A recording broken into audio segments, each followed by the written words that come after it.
ബാബറി മസ്ജിദ് തകർച്ചയ്ക്ക് ശേഷം ഇവിടെ നടന്ന പാർലമെൻറ്റ് നിയമസഭാ തെരഞ്ഞെടുപ്പുകളിലേക്ക് നമ്മൾ കണ്ടതുപോലെ കോലീബി സഖ്യം അരങ്ങേറിയത് എല്ലാവരും കണ്ടിട്ടുള്ള വസ്തുതയാണ്.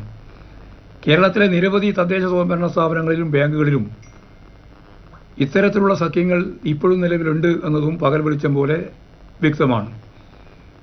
കേരള സർക്കാരിനെ ദുർബലപ്പെടുത്തുന്നതിൻ്റെ ഭാഗമായാണ് സ്വർണ്ണക്കള്ളക്കടത്ത് കേസിൻ്റെ പേരിൽ സംസ്ഥാന സർക്കാരിനെ മുൾമുനയിൽ നിർത്താനുള്ള വലിയ പരിശ്രമങ്ങൾ BJP സർക്കാരിനുടെ കേന്ദ്ര ഏജൻസികളെയും ഉപയോഗപ്പെടുത്തി കേരളത്തിലുടനീളം പ്രചരണം സംഘടിപ്പിച്ചത്. രാജ്യത്താകമാനം പ്രതിപക്ഷത്തിനെതിരെയുള്ള BJP സർക്കാരിൻ്റെ നീക്കത്തിനെതിരെ വലിയ പ്രതിഷേധങ്ങളാണ് ഇന്ത്യയിലാകെ കക്ഷികളെല്ലാം, കോൺഗ്രസ് ഉൾപ്പെടെ എല്ലാവരും പൊതുവിൽ നടത്തിയത്. എന്നാൽ കേരള സർക്കാരിനെതിരെയുള്ള ഈ നീക്കത്തിനെതിരെ നിലപാട് സ്വീകരിക്കാൻ കോൺഗ്രസ് തയ്യാറായില്ല എന്നുള്ളതും വസ്തുതയാണ്. സംസ്ഥാന സർക്കാരിന് അർഹതപ്പെട്ട വിഭവങ്ങൾ ലഭിക്കാത്തതുൾപ്പെടെയുള്ള പ്രശ്നങ്ങൾ BJP ഗവൺമെൻറ് നമുക്കെല്ലാം അറിയുന്നതുപോലെ ഒരു ഉപരോധം പോലെ കേരളത്തിലെ ഗവൺമെൻറ്റിനെതിരായി സാമ്പത്തിക തലത്തിൽ കാര്യങ്ങൾ കൈകാര്യം ചെയ്യുമ്പോൾ അതിനെ എതിർക്കുന്നതിന് BJP സ്വാഭാവികമായിട്ടും തയ്യാറില്ല, പക്ഷേ UDFും തയ്യാറില്ല എന്നുള്ളത് സത്യമാണ്. ഇത്തരത്തിൽ സംസ്ഥാനത്തെ ഞെക്കിക്കൊല്ലാനുള്ള കേന്ദ്ര ഗവൺമെൻറ് നയങ്ങൾക്കെതിരെ ഒരക്ഷരം മിണ്ടാതിരുന്നത് LDFിനെ തകർക്കാനുള്ള പ്രവർത്തനങ്ങൾക്ക് BJPയോടൊപ്പം കൈകോർക്കാൻ കേരളത്തിലെ കോൺഗ്രസ് സന്നദ്ധമാണ് എന്നതിൻ്റെ തെളിവാണ്. ഗവർണറെ ഉപയോഗപ്പെടുത്തി സർവകലാശാലകളെ തകർക്കുന്ന നയം BJP ഇപ്പോൾ സ്വീകരിച്ചിരിക്കുകയാണ്. എല്ലാ മാനദണ്ഡങ്ങളും കീഴ്വഴക്കങ്ങളും ലംഘിച്ചുകൊണ്ടാണ് സെനറ്റിൽ കോൺഗ്രസിൻ്റെയും BJPയുടെയും നേതാക്കളെ നോമിനേറ്റ് ചെയ്യുന്നത്.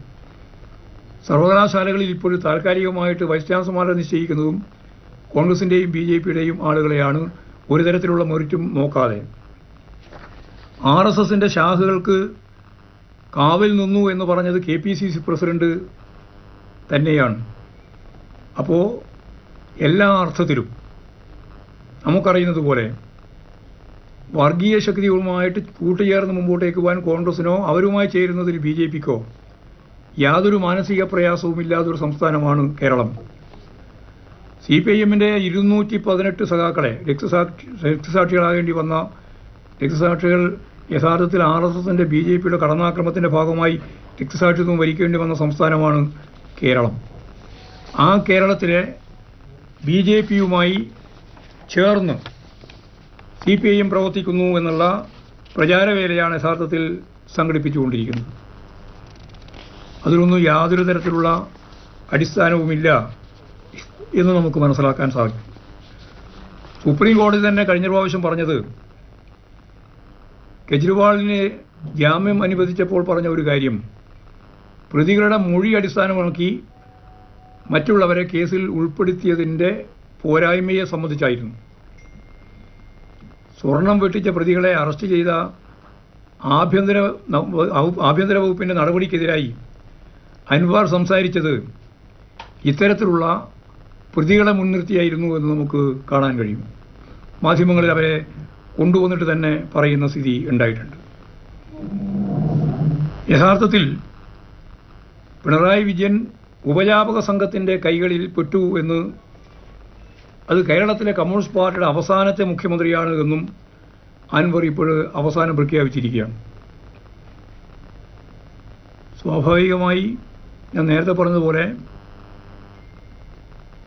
അൻവർ എല്ലാ സന്ദർഭത്തിലും മുഖ്യമന്ത്രിക്ക് അനുകൂലമാണ് ഞാൻ എന്നാണ് പറഞ്ഞുകൊണ്ടിരുന്നത്. ഞങ്ങൾ എല്ലാ സന്ദർഭത്തിലും മുഖ്യമന്ത്രിയുമായിട്ട് സഹകരിച്ചുകൊണ്ടാണ് മുന്നോട്ടേക്ക് പോയത്. ഞാൻ അദ്ദേഹത്തെ കുറ്റപ്പെടുത്തുന്നില്ല എന്ന് ഇതിന് ശേഷവും ഇതിനിടയിൽ ഞാൻ നേരത്തെ പറഞ്ഞതുപോലുള്ള പരസ്യമായ പ്രചരണം നടത്തിക്കൊണ്ടിരിക്കുന്നതിനിടയിലും പറഞ്ഞിരുന്ന അൻവർ ഇപ്പോൾ വളരെ വേഗം മാറുകയാണ്. എന്നിട്ട് ഉപജാപക സംഘത്തിൻ്റെ കയ്യിൽ പെട്ടിരിക്കുന്നു എന്ന് പരസ്യമായിട്ട് പ്രഖ്യാപിക്കുകയാണ്. മാത്രമല്ല, കേരളത്തിലെ കമ്മ്യൂണിസ്റ്റ് പ്രസ്ഥാനത്തിൻ്റെ ഭാവി സംബന്ധിച്ച് പ്രവചിച്ച വളരെ പ്രധാനപ്പെട്ട ചില വ്യക്തികൾ ഉണ്ടായിട്ടുണ്ട്. അതിൽ ഏറ്റവും പ്രധാനപ്പെട്ട ഒന്നാണ്, എപ്പോഴും പറഞ്ഞുകൊണ്ടിരിക്കുന്നതാണ്, മലയാള മനോരമയുടെ മാമൻ മാപ്പിള.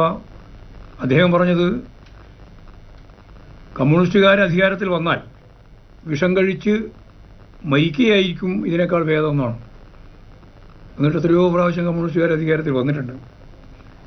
AK ആന്റണി പറഞ്ഞത്, അന്ന് 100 വർഷത്തേക്ക് കമ്മ്യൂണിസ്റ്റ് പാർട്ടി അധികാരത്തിൽ വരില്ല എന്നായിരുന്നു.